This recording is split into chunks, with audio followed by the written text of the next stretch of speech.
We're going to be talking a little bit about Regency, England, and what makes this such a popular setting for books and movies and television adaptations.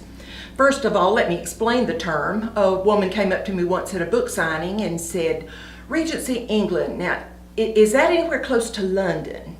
Well, I guess the answer is yes and no. Regency, England doesn't refer to a where, but a when. It's a particular period of British history.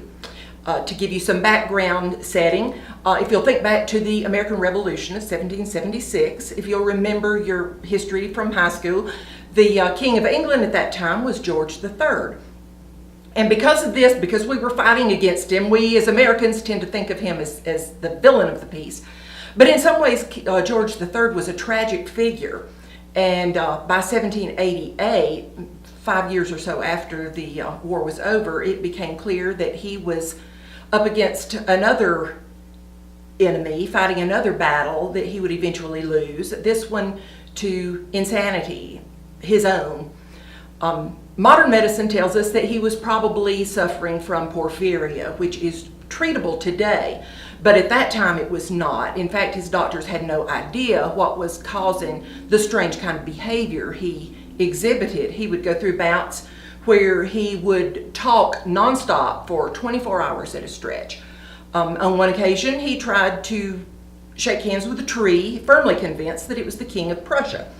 And on another occasion, he chased the novelist Fanny Burney around Kensington Gardens trying to kiss her. Every time he would go through another bout, the question would come up, how long is it going to last this time?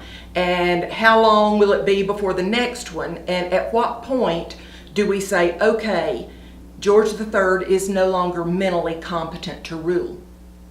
This went on for 20 years, and eventually in 1811 he had a bout of sufficient severity and length that it became clear that there was no going back this time.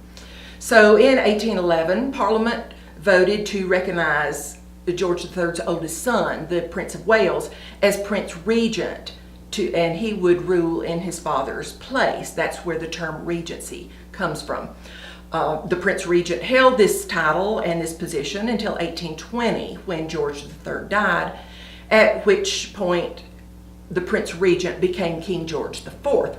So the Regency period lasted from 1811 to 1820.